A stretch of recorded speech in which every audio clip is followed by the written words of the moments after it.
It's hard out there for a conservative brony. Movie magic. Hi, everyone. Number one Marmaduke fan here. My nephew, he wanted a turtle book. So my niece, she wants pony book. I picked up the IDW comics of My Little Pony. Friendship is Magic.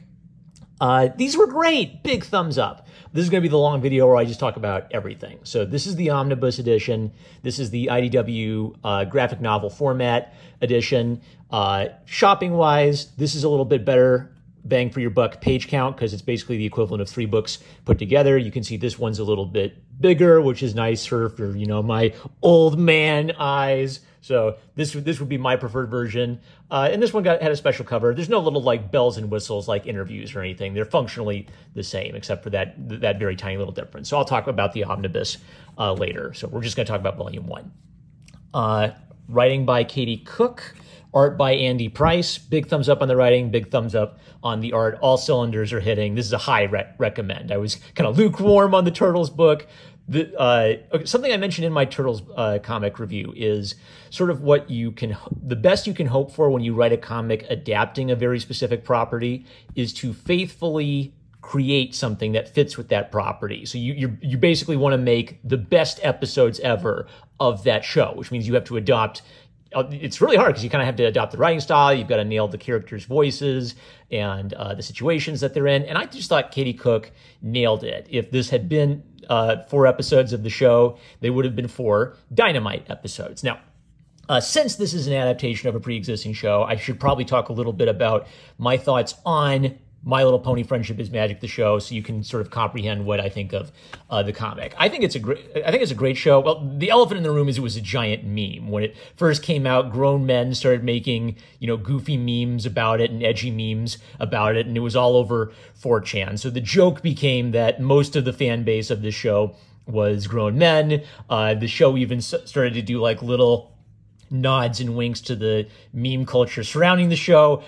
I was a theater kid, and I remember all the theater kids raving about it and peer pressuring me to watch it, and I finally caved and watched it. I didn't even like it that much at first, but they just kept peer pressuring me, and it grew on me. It's a very charming, very smart little show. It became a meme for a reason. I wasn't into the conventions or anything, but one thing I really respect about it is Lauren Faust's design sensibility. She was very passionate about the My Little Pony franchise, and when she put her spin on it, I think she wanted to kind of bring back what made the original franchise work so well and add personality and life back into the franchise. So my sisters grew up when the very first ones were coming out, and even when I was forced to watch it with them as a little boy, one of the things that struck me is, wow, this show kind of goes hard, and Spike's even a good viewpoint character for the little boy who's forced to watch this with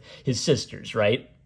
So I really respect it as a girls' show that knows its target audience. Even though the joke about it was grown men watched it, I think the show did a good job focusing on its target audience, little girls, and making the show for them. Even down to the fact that there are 6 protagonists with strikingly different looks and personalities. It makes it easier for a little girl to identify with one of them in particular. There's a lot of emphasis on conflict resolution and friendship because girls love friends. They love having friends and they love solving their little emotional problems together, right? But then when it does an action bit, the action actually feels legitimate. The adventure feels adventurous. This was a show designed for parents to watch with their children and be able to be invested in it. So very, very smart.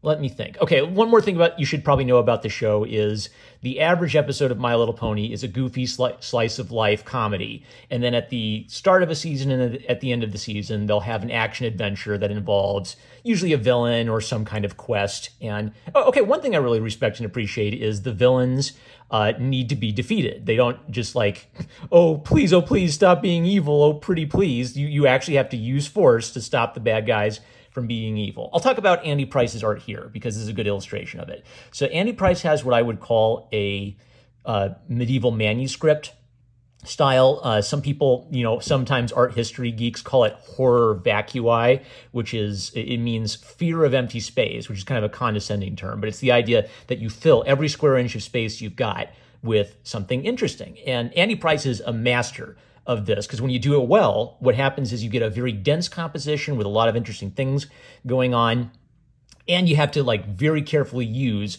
every little inch of space you've got. So he's constantly throwing in little, cute background elements or, secondary characters.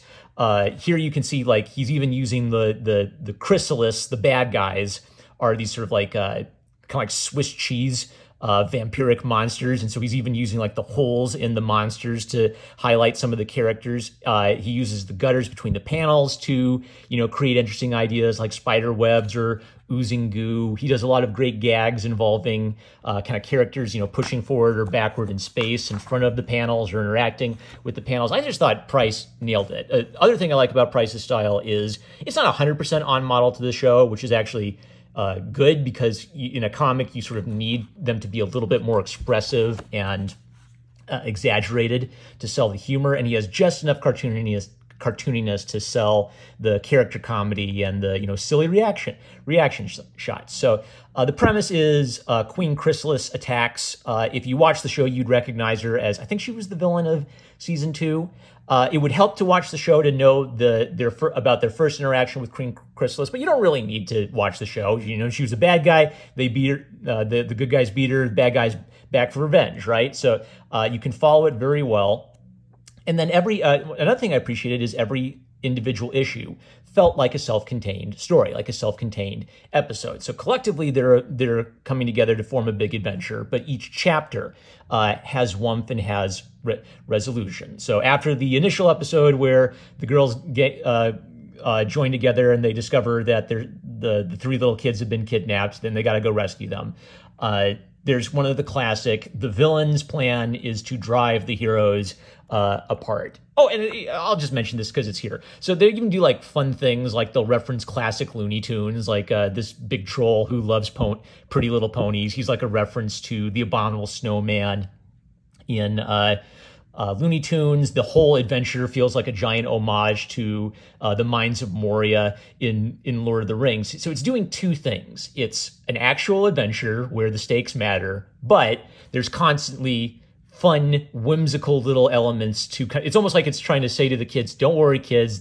It's not going to be too scary. There's danger, but the heroes will be all right." And but yet the villain is actually genuinely evil. I think she kills a character off screen at some point.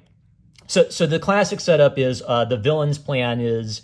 They can disguise themselves as other things because they're changelings, right? So they disguise themselves as each other and say mean, nasty things to each other so the heroes have an emotional falling out, right? So classic plot, I've seen this done over and over and over again. Then Katie Cook does something really nice, which is the heroes, after their big falling out, they actually take some time to think about it, use their heads, and realize that was kind of it was a bit silly to just break up over one little argument, and then they get back together. So it's not a conflict that relies on the characters being idiots forever. As soon as they get a chance to have a break, even different characters think through it in different ways. Like the way Twilight thinks through it is she thinks, we shouldn't have broken up and I shouldn't have left them just after one little argument. Rainbow Dash thinks about it and thinks, wait a minute, I bet the changelings were up to this, right? So they come to their similar conclusions through different paths.